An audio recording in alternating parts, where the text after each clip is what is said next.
50-car railroad train rolls along the right-of-way. How would all this weight ever be stopped in event of emergency?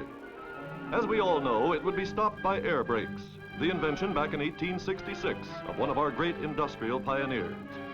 Today, the company founded by George Westinghouse is still busy turning out air brakes here in Pittsburgh. On a test rack, we see how modern versions of the brakes operate. In just 7 seconds, a simulated 150-car train is brought to a smooth, sure stop. The same principle is used in equipment produced by Westinghouse Air Brake Company for controlling the underground transport of oil and water to distributing stations which might be hundreds of miles apart. In effect, it's a system for controlling traffic from a central location.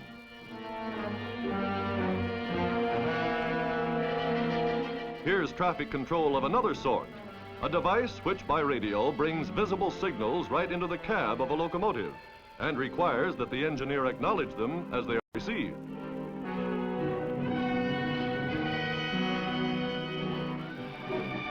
At the Union Railroad Classification Yard in Duquesne, Pennsylvania, we see how central traffic control is applied in still another way.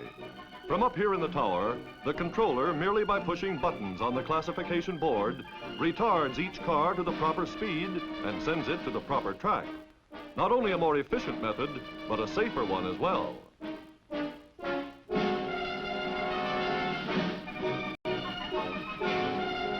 At the Indianapolis Airport, technicians of the Civil Aeronautics Administration make extensive tests on one of the company's newest developments, an electronic traffic control system for aircraft.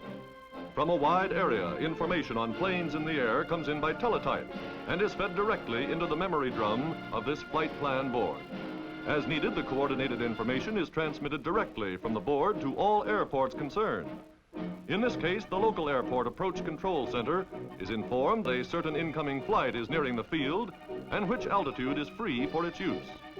Now the plane shows up as a dot on the radar scope. Here is where, at night or in bad weather, precision approach radar takes over to bring the plane safely to the field. On land, at sea, and in the air, the marvels of electronics put to practical peacetime applications by American industry are making transportation and travel easier, faster, and safer for everyone.